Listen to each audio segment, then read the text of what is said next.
Am I a Neanderthal man? Well, today on Finding Traction, we talk about the process of becoming fully erect as a man.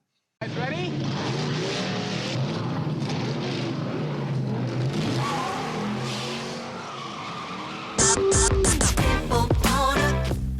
When it comes to porn, are you stuck, spinning out, or slipping backwards in your life?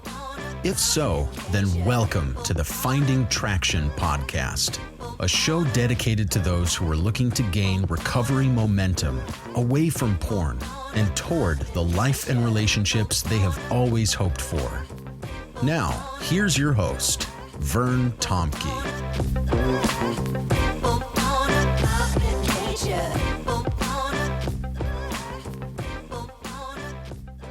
So did you hear about the two Neanderthals that loved to party? They went clubbing. Or where do two Neanderthals go to lunch? Cave FC. Or did you hear about the Neanderthals that left the comedy club early? The humor was too lowbrow. Well, you're still with me after that opening double entendre and those really bad jokes. Let me see if I can lose the rest of you here and bring up politics. Recently, there was a political story where the U.S. president accused a couple of governors of Neanderthal thinking when it came to fully opening their state despite the pandemic and the COVID-19 virus. Now, in response, a female senator, I think, from the opposing party, she retorted that, hey, being Neanderthal was actually a good thing. This is what she said. She says, Neanderthals are hunter-gatherers. They're protectors of their family. They're resilient. They're resourceful. They tend to their own. Well, before I get any political emails, let me remind you that I'm a Canadian and I'm essentially harmless when it comes to U.S. politics. But I could be wrong on this because I don't know which side of the border. I don't think it depends on what side of the border you're on. I'm not sure that most women would love to be married to a self-confessed Neanderthal of a husband. For further evidence of this, I heard recently of a spectacularly Neanderthalic, now that's a new word I came up with, a spectacular Neanderthalic sermon that a pastor gave, where this is what he told women in his audience, in the congregation. This is what he said, quote, I'm not saying every woman can be an epic trophy wife of all time like Melania Trump. He said with a large image of the former First Lady behind his head, most women can't be trophy wives like her, but maybe you can be a participation trophy.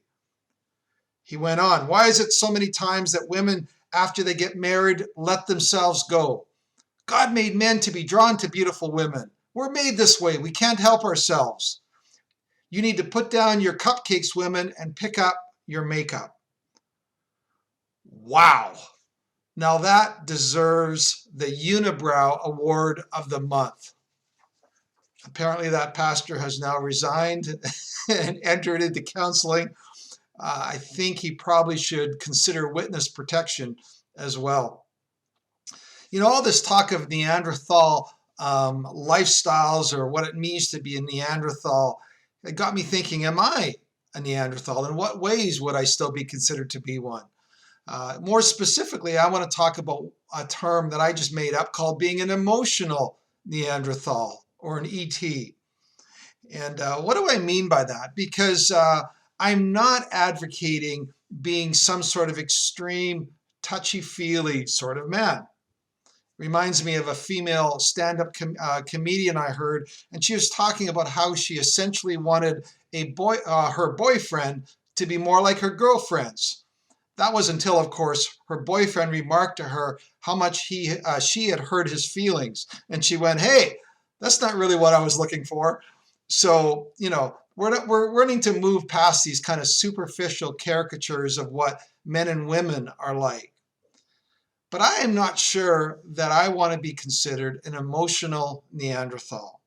So what do I mean by that phrase, and why am I using it in such a negative or pejorative sense? Here's a few reasons. Number one, I think emotional Neanderthals have no idea of their emotional landscape. And as a result, they're actually very poor students for deep recovery. You see, one of the biggest surprises I think I've had in working with men in recovery is how crucial men have found this whole work around discovering their emotions. Before they began to, move into groups and us working through some of their issues, they simply relied on what they would call, or I would call, external tools and techniques and tricks and filters, and those can be helpful to a degree. But really, what they're not figuring out is how their acting out behaviors are connected with their emotions. And over time, they realize, you know what, I'm actually, these emotions always precede me acting out. Or, you know what, I'm actually acting out more to avoid pain in my life than I really am than pursuing pleasure, for example. I still pursue pleasure, but really this is more about avoiding pain. And that sort of emotional awareness is what takes the successful recovery guys that I work with beyond sort of Neanderthal emotions, hungry, horny, angry, that kind of thing, and really begin to become more nuanced and move into more helpful reactions. So that's the first thing, what I'd call an emotional Neanderthal. Here's number two. We're just going to call them ETs from now on. They're very poor at intimate connections with their partner, since their lack of self-awareness means their partners have really no idea how to connect with them at an emotional level. You see, way too many women find that they're living with a stranger. And maybe it's because the men themselves are living with a stranger, which is themselves. So that's number two. Number three, ETs have a limited understanding of how their interactions are being perceived by others. I used to think the term emotional intelligence was all about self-awareness about our emotions. But I now spend a lot more time thinking about it as this: how are other people experiencing me? Let me give you a silly example. I was at university. There was this guy in residence and he creeped out all the girls. And the funny thing is, he wasn't that bad of a guy, but he just had no idea about personal distance. He would stand way too close to you when he spoke to you.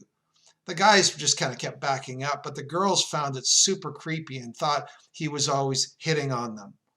I mean, it was simply a lack of social awareness, how he was being experienced by other people.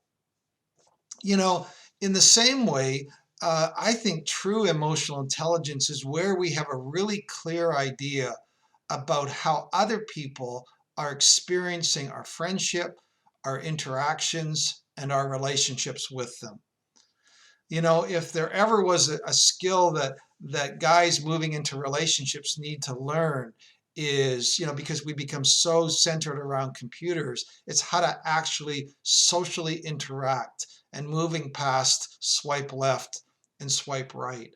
So I think emotional intelligence, as opposed to being an emotional Neanderthal, is absolutely crucial in today's society. Here's number four. ETs have a limited ability to help their wives heal from the effects of their sexual addictions and betrayal. The reasons for this are myriad, but I think number one is just simply they have a limited ability to empathize with their wives. They want to, for example, when they start recovery, and maybe there's some disclosure, which is often really clumsy, they want to rush their wives through a sort of a botched process of quickly putting their misdeeds in the rearview mirror. Now what they feel like they deserve, because of the new things they're doing, they feel like they now deserve a cheerleader for a wife for all the great changes they've made.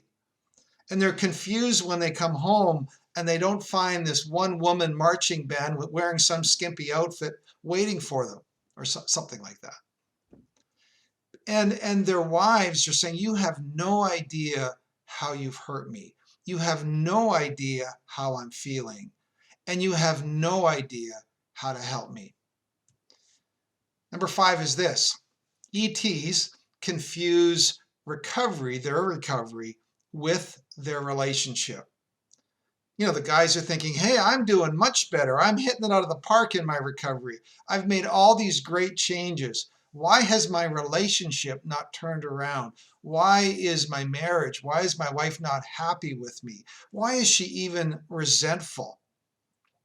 You know, you might have heard of some of these examples from marriage therapy where the therapist says, okay, here's a piece of paper. Okay, hide your piece of paper for a second. I want you to write down a number from 1 to 9, how you feel about your marriage, the quality of marriage, how much contentment it's bringing to you and good feelings, you know, all those kind of things. You know, the guy writes down, you know, 7 or 8, you know, and the wife writes down 2 or 3. And when they show the numbers to each other, the guy is shocked. What do you mean 2 or 3? That's impossible. He has no idea. And one of the reasons is, especially men in recovery, we tend to confuse our recovery with our relationship. They're two very different things. I don't know what episode it is, but Matt Dobshoots on Porn Free Radio, he has an episode that says your marriage is not your recovery. And you know, it's absolutely crucial that we can distinguish between the two of them. So I check that out. It's a great episode. And here's the last one, 6. ETs are always confused about what their wife really wants. Because in one sense, they're such lousy students of their wife, they're always kind of flummoxed because they're going, I have all these good intentions and I do all these things and it's never counted as credit. It's like they're never noticed. And I do my best to get a hit and I keep striking out. And they have no idea of what they're doing wrong. As a result, they have no idea what it means to do it right. So, for those reasons, I hope that if you are an emotional Neanderthal or you have parts of this that say, yeah, you know, some of this stuff does resemble me, that you're willing to say, you know what, I am tired of dragging my knuckles on the ground. Is there any hope for me? You know, let me just throw out a few ideas and a few resources. And I'm feeling really confident since I got Andrew Bowman on my podcast. Hopefully I can maybe get a couple of these people as well on my podcast. But even if I don't, number one, look around you to find somebody that you consider to be somewhat emotionally together. Kind of a bit of either a peer or somebody that you think has got something to give you. You might look at them and go, you know what? You appear to do a really good job of connecting with your wife. How do you do that? I have a buddy, Jake, and he is one of these fishermen. And he's one of those guys that when a bunch of guys go down and fish at the river, we have steelhead and all sorts of salmon. And, you know, it's a big fishing town that I live in. And he's the kind of guy that when it goes, you know, you go down there, he's usually the one that comes home with fish. And other guys are looking at him going like, how do you do that? Because he knows the kind of bait to use. He's just one of these avid fishermen. So I think number one is just look around and say, who looks really good at knowing how to connect with their wife, and just get around them and ask them questions. That's always a great start, just getting some peer help. But let me give you a couple other ideas as well on this. Number 2, relational skills can be learned. Take, for example, empathy.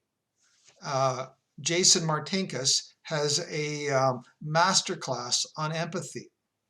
I got to get him on here. I heard him on Pure Sex Radio.